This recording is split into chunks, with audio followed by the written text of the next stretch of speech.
자, 홍준표 한국당 대표가 지금 22일 날, 그러니까 금요일 날, 이번 주 금요일 날 자신의 운명을 건 대법원 판결을 앞두고 있습니다. 자, 일요일 날까지 당무감사를 통해서 당협위원장들을 62명, 현역 4명 포함하고 전직 의원이 12명 해서 거물급들 또 여성 최고위원 포함해서 이런 사람들을 싹 정리를 하고 홍준표 당으로 만든다고 기분 좋게 정리를 했는데 월요일 날 아침에 22일 날 대법원 심리가 있다고 이렇게 나왔습니다. 그래서 22일 날이 홍준표와 한국당의 운명의 날이라는 지금 보도가 나오고 있는데요. 자, 다 아시다시피 성완종 리스트에 거론되어서 이 성완종 전 회장으로부터 이 중간에 성완종 회장의 측근이기도 했고 홍 대표도 알고 서청원 전 대표 척도 하는 윤석모라는 사람을 통해서 1억을 받았느냐 받지 않았느냐 하는 문제에서 1심에서 징역 1년 6월, 2심에서 무죄 되었습니다. 그래서 2심 판결 이후에 대선도 출마하고 그 다음에 대선 패배 이후에는 당대표에 나와서 당권까지 지고 지금 박 전 대통령을 출당시키고 더 나아가서 지금 당 내부에 이 반홍, 비홍을 정리를 했죠. 근데 그 정리에서 굉장히 무서운 부분은 한국당에 밖에 나갔다가 들어온 사람이 22명입니다. 즉 바른정당 등에 탈당했다가요. 그런데 이번에 7명을 정리하고 비어있는 데가 4군데니까 아마 11명은 정리가 된 것 같고 그러지 못한 11명이 지금 이렇게 당협위원장에 복귀하지 못하고 어정쩡하게 당에 적응 가지고 있는데 지역구가 사실상 없는 부분으로 지금 나오고 있는데요. 여기에 지금 김무성 의원이 탈당파의 대표의 격인데 지금 당협위원장 복귀를 하지 못했습니다. 김무성뿐만 아니라 그 측근인 김학용, 권성동도 배제됐어요. 그런데 친홍으로 평가받고 있는 김성태, 정량석, 정재원, 홍문표 등 복당파는 다 지역구에 들어갔습니다. 그래서 김무성계만 지금 이 한마디로 왕따시키는 것 아니냐, 당에 넣어놓고 말라 죽이는 것 아니냐라는 부분에 대해서 지금 볼멘 소리나 당했다라는 이야기까지 나오고 있습니다. 자, 이렇게 머리를 많이 쓰고 이렇게 이 바삭한 홍 대표가 자신의 일에는 어떻게 하지 못해요. 실제로 제가 볼 때 지금 한국당의 이 친홍 뒤에는 친이가 있고 친이 뒤에는 어제 측근 의원 등 40명을 불러서 떠들썩하게 송년회를 했던 이명박 전 대통령의 입장이 반영되어 있고 그런 것들이 김성태 원내 대표를 통해서 UAE 탈원전 부분에 대한 이야기가 나온 것 아닌가라고 보여집니다. 그래서 지금 한국당은 친홍이자 친이명박 정당화되고 있는 측면이 있다고 생각을 합니다. 자, 그런데 홍 대표가 대법원에서 맞이할 것은 크게 보면 3가지죠. 하나는 상고를 기각해서 2심 판정을 그대로 확정해주면 무죄가 되는 겁니다. 하나는 보통 이제 대법원에서 이렇게 2심 판결을, 원심 판결을 부정을 할 때 이 원심 판결을 파기하고 다시 환송을 시켜버리는 겁니다.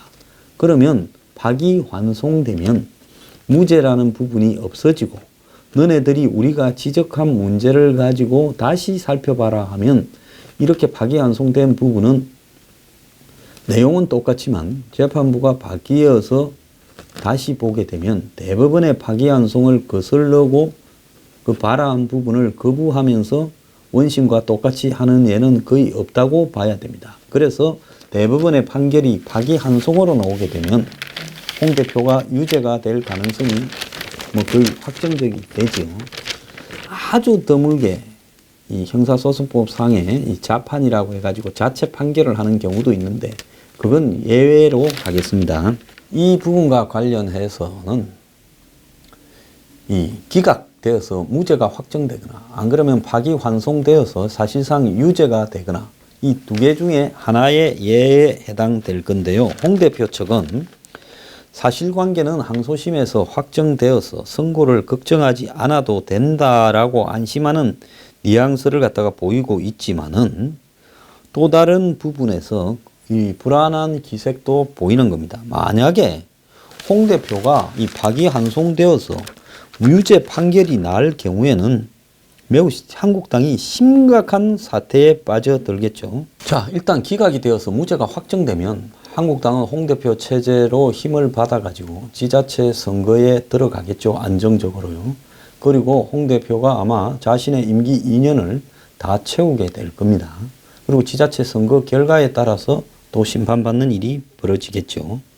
그런데 만약에 파기환송되는 상황이 발생을 한다면 홍 대표는 정치적 생명도 끝나는 것뿐만 아니라 한국당도 엄청난 내분의 소용돌이에 빠질 것이고 홍 대표의 당협위원장 정리 그리고 박근혜 전 대통령이나 친박 출당이나 배제 부분에 대해서 이제 아마 거센 반격이 그쪽에서도 나올 거라고 보고 있습니다. 그렇게 되면 당은 구심점이 없이 상당한 기간 표류할 수밖에 없을 거라고 보입니다. 홍 대표 측은 연말에 홍 대표가 신보수주의 선언이라는 걸 통해 박근혜 전 대통령 탄핵을 수용하고 한국당이 새롭게 태어나겠다라는 걸 국민 앞에 이렇게 밝히겠다. 이런 걸 예정하고 있는데요. 그래서 박근혜 대통령이나 탄핵의 굴레에서 벗어나겠다라는 건데 근데 뭐 만약에 파기환송돼 버리면 이제는 한국당이 엄청난 소란에 빠져들 거고 홍 대표가 사실상 대표직을 버티고 있더라도 파기환송한다고 해서 뭐 법정 구속은 하지 않을 거니까 다시 이렇게 결론을 내릴 때까지 시간이 있을 수는 있겠지만은 그렇지만 대표가 대표 역할을 할 수 있겠습니까? 거의 불가능할 거라고 보여집니다. 근데 홍 대표는 그러면 그 1억을 안 받았다 하면 당시 대표 출마하면서 쓴 돈은 뭐냐 하니까 이 특수활동비, 국회 특수활동비를 자기가 상임위원장으로 있으면서 모아서 한 거다라고 이야기를 해서 특수활동비 논란까지 문제가 됐었습니다. 자, 그런데 이 홍 대표와 한국당의 운명을 또 유심히 지켜보고 있는 사람들이 있죠.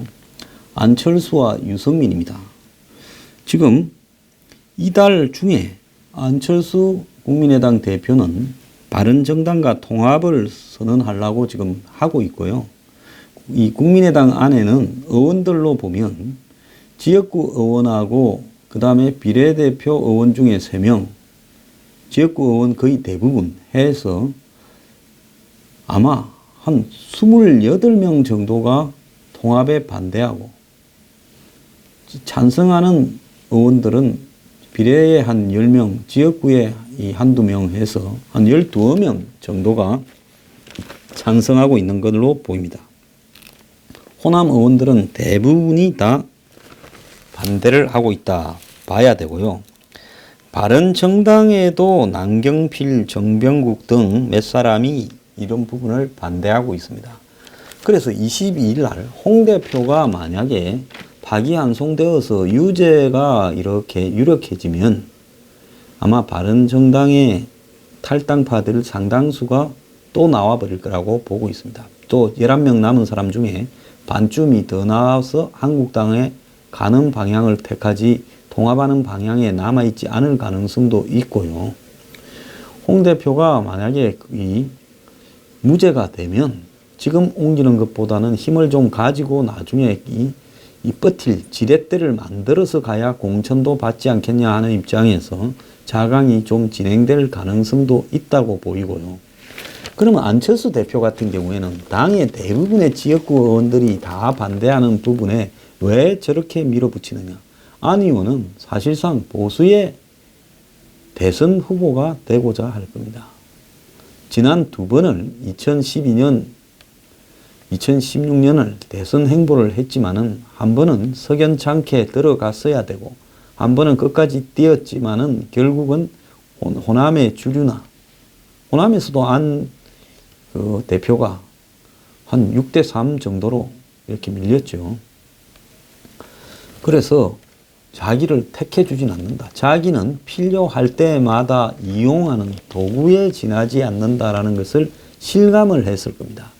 그래서 한국의 왼쪽의 운동권 경험이나 인맥이 전무한 자신이 정치판에 어쩌다 들어와서 대선 후보가 된다는 것은 불가능하다.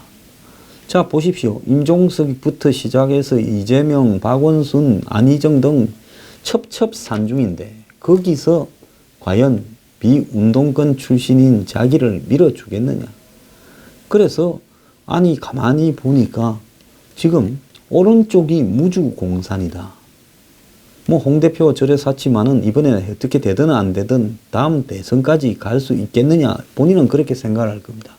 그러면 나머지 대선 후보 할 만한 차기 주자가 한국당에 있겠느냐.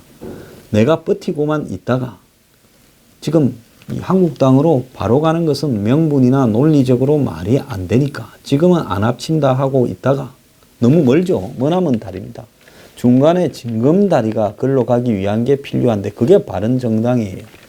그래서 안 대표 같은 경우에는 바른정당과 이렇게 1차적으로 합쳐서 나머지 한 27, 8명이 떨어져 나가도 한 13석 정도만 들고 와서 바른정당에 남는 사람하고 합치면 20석 정도로 교섭단체가 되니까 그러면 괜찮다. 설사 교섭단체가 안 돼도 괜찮다라고 생각하면서 합치려고 할 겁니다. 왜? 서서히 물을 이렇게 파랗게 들어가야 되죠. 빨간 물을 빼고요. 원래 나는 빨간 사람이 아니었다라고 지금 이야기를 하고 싶겠죠.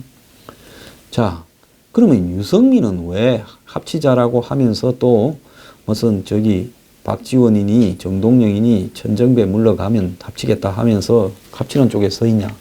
유승민 의원은 지금 한국당에 들어가 봤자 다음 공천에서 배제되거나 한마디로 낙동강 오리알이 될 가능성이 매우 크죠. 한국당의 주류가 굉장히 보수적이고 친박도 상당한 지분이 있고 이 속에서 자기한테 기회가 없다라는 걸 알고 있을 겁니다. 그러면 일단 안철수하고 합쳐서 한마디로 사기에 그래도 좀 온건한 보수인 개혁보수라는 타이틀로 좀 이 가능성이 있는 사람은 우리 둘이 중에 하나고 한국당은 덩치는 크지만은 전부 수구 꼴통화되어 있어서 거기서 될 사람은 별로 없다.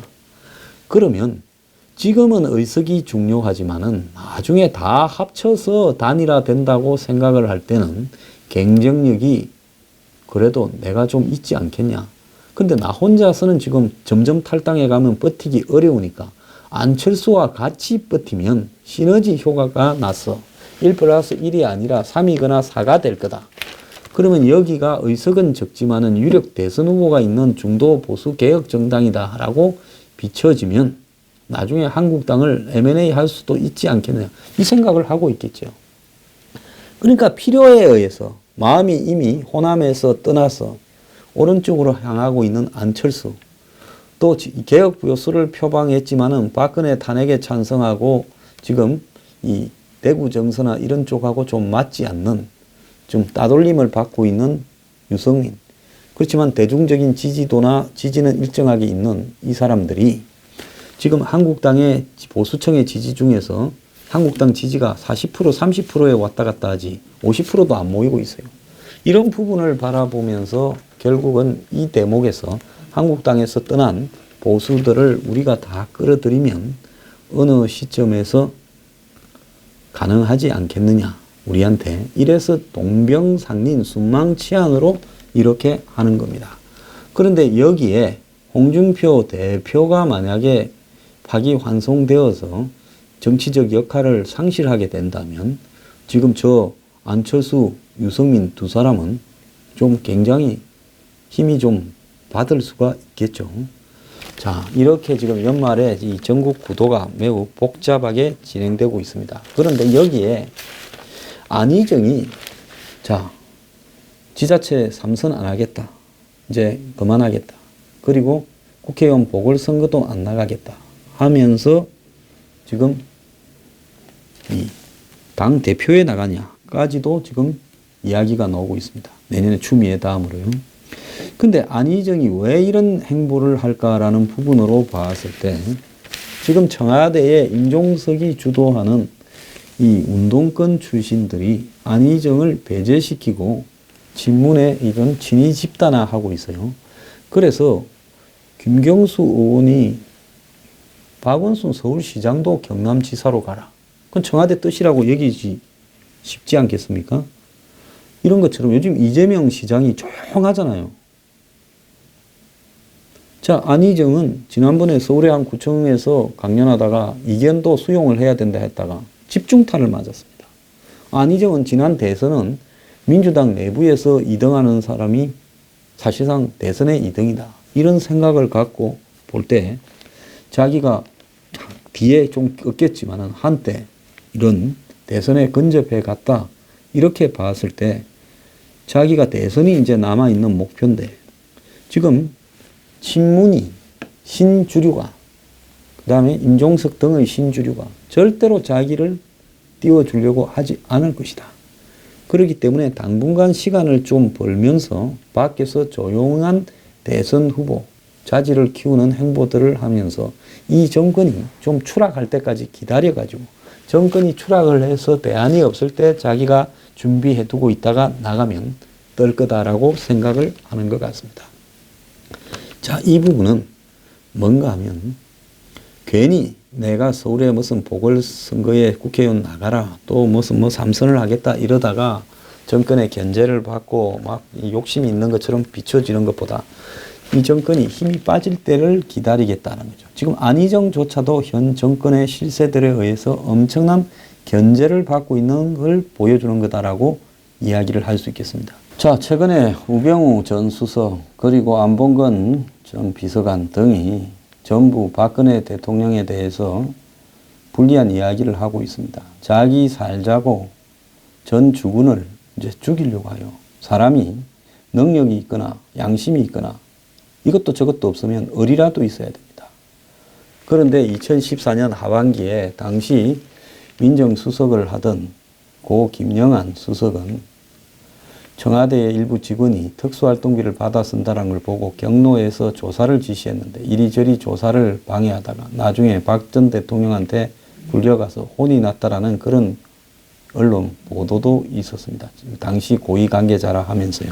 사실 여부는 좀 확인해 봐야 되겠지만은 충분히 그래 했을 거라고 보이는데요. 자, 경제학의 악화가 양화를 구축한다는 그레시암의 법칙이 있듯이 정치에서는요, 간신히 충신을 쫓아냅니다. 오늘 박 대통령의 불행은요, 저런 3인방을 믿는 사람이다. 오랫동안 나를 위해서 헌신해 왔다고 2015년 1월 20일인가 연두 기자회견에서 말한 박 대통령 자신의 책임입니다. 누굴 탓하겠습니까? 참 정치판 더럽습니다.